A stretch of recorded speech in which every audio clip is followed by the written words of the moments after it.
O escritor de Hebreus vai dizer no capítulo 13, versos 12 e 13, que Jesus sofreu fora das portas de Jerusalém a fim de santificar o povo. E aí no verso 13 ele conclui fazendo um apelo aos cristãos hebreus, dizendo: saiamos pois a ele fora do arraial, levando o seu vitupério, o seu sofrimento. Ou seja, o lugar de viver a fé cristã, de levar a vida de Cristo, é fora do arraial religioso. E nesse processo, o sofrimento é inevitável. Então cada cristão precisa assumir a parte que lhe cabe das aflições, dos sofrimentos de Cristo Jesus. E essa palavra, ela vem de encontro a uma necessidade da igreja atual, visto que alguns séculos atrás ela foi envolvida numa redoma imposta pela modernidade. Os iluministas nos levaram a aceitar a ideia de que pelo fato do cristianismo, pelo fato da verdade que nós proclamávamos, do conhecimento que nós apresentávamos ser proveniente de fé, ele não servia de base, de referência para a construção da vida social. E aí então nós aceitamos essa ideia e abraçamos uma dicotomia, vivendo a fé na esfera privada, e na esfera pública nós fomos abraçando filosofias, nós fomos abraçando correntes de pensamento e ideologias que nos eram impostas.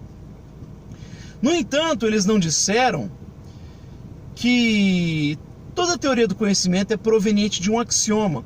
E o axioma ele não pode ser provado. Ou seja, semelhante ao cristianismo, ele possui uma dimensão pística, ele contempla a fé. Eles simplesmente mostram que Santo Agostinho, séculos atrás, estava certo quando ele coloca a sua máxima: é preciso crer para entender. Ou seja, então eles não deixam de apresentar algo semelhante ao cristianismo. Eles partem de fé. Porque toda filosofia visa responder questões ligadas à ideia de origem e sentido da vida. Todo filósofo vai lidar com essas questões. Da onde viemos e qual é o sentido da vida. E na busca de responder essas questões, eles podem não colocar a fé no Deus dos cristãos, mas eles vão colocar a fé em qualquer outra coisa. Eles vão buscar responder essas questões depositando a sua fé na matéria, na natureza ou no próprio pensamento humano. Como dizia Chesterton, o cético é alguém que crê em qualquer coisa menos Deus, mas eles creem em algo. Então, as suas teorias de conhecimento, as suas filosofias não são neutras de pressupostos religiosos. Eles estão apresentando e até impondo ciência, conhecimento que possui pressuposto religioso, semelhante ao cristianismo. E na ideia de tentar dar sentido à vida, eles sempre vão recorrer a aspectos da realidade que são verdadeiros, mas que são limitados, são relativos.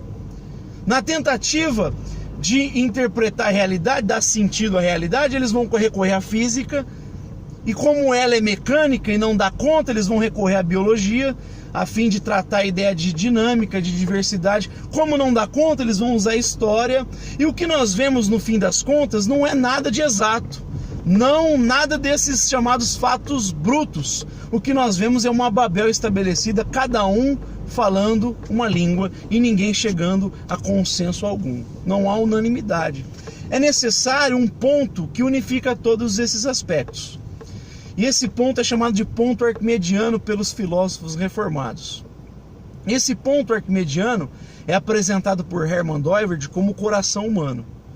É a região onde esses aspectos estão unificados, onde eles não se separaram ainda. É o lugar, é o ponto de contato com o sagrado, é o ponto em que o sagrado tem acesso ao homem, porque não dá para responder essas questões de origem, de sentido, na própria realidade. Kant tentou responder, mas não conseguiu sair do próprio pensamento humano. Então é preciso transcender a realidade, por isso a chamada crítica transcendental. É só em Deus que nós encontramos absoluto, terreno seguro para construir a vida. É na rocha, a palavra de Deus é a rocha, disse Jesus. Meu ensino é a rocha, é a partir dele que vocês podem resistir às tempestades da vida. É só nele que nós encontramos segurança. Nós partimos de um axioma. Nosso axioma é que a Bíblia é infalível, inerrante e ela é inspirada. E nós sabemos que é verdadeiro porque nós experimentamos. Jesus diz em João 7,17: você quer saber se o meu ensino é verdadeiro? Pratique-o. Nós sabemos qual é o absoluto para construir a vida em segurança, e a palavra de Deus. Então chegou o momento de nós levarmos a fé para a esfera pública, apresentarmos na esfera pública a verdade absoluta, que é a palavra de Deus. E nesse processo, o embate, o conflito vai ser inevitável, porque se tratam de duas cosmovisões de mundo. Por mais que nós venhamos a lutar pelo direito de construir o nosso conhecimento a partir de uma base epistemológica, sendo ela a revelação especial, nós vamos ter embates, nós vamos ser lidos como intolerantes, como ignorantes. Nós vamos ser lidos dessa forma. Mesmo esses caras tendo axiomas como o nosso, né? O que muda é que eles colocam a fé em outra coisa e nós colocamos no Deus que a Escritura apresenta. E esse Deus, como tem criado o mundo, ele criou com um propósito e a gente segue esse propósito. Mas nós vamos ser lidos dessa forma. Mas nesse debate, nesse embate, nesse conflito, Abraham Kuyper diz que a história humana é a história de conflitos de cosmovisões de mundo. Nós não podemos ter um tom bélico, como muitas vezes até reformados possuem. Nós não podemos ter esse estado de espírito que tomou conta de Tiago e João, por exemplo, quando Jesus não foi bem recebido pelos samaritanos. Senhor, quer que mandemos cair fogo do céu para consumir esses caras?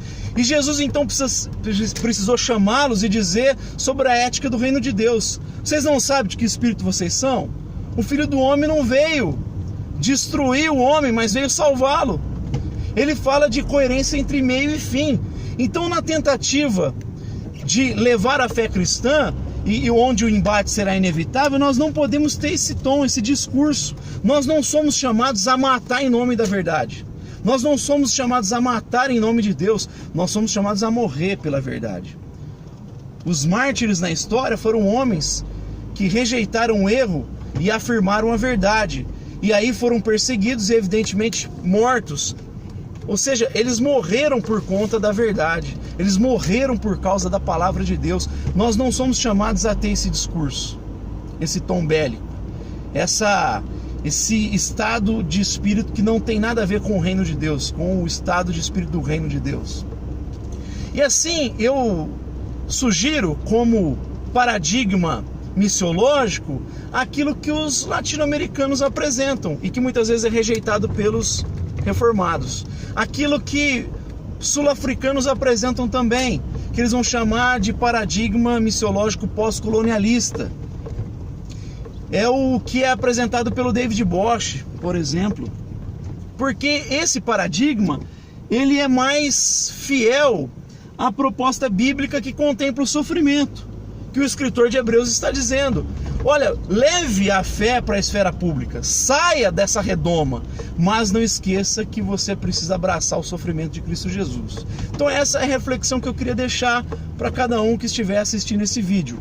Chegou um momento de sair da redoma que foi imposta pela modernidade, mas nesse processo de anunciar a verdade de Deus, o absoluto de Deus, nós precisamos ter em vista o sofrimento de Cristo Jesus. E o paradigma missiológico mais fiel a isso é o apresentado pelos latino-americanos. Então, vamos anunciar aquilo que os reformados têm nos advertido. Uma epistemologia revelacional, o que Calvino dizia. Mas o paradigma missiológico, eu sugiro o apresentado pelos latino-americanos, os irmãos da Missão Integral. É isso que eu gostaria de deixar e que Deus abençoe e você tenha uma excelente semana.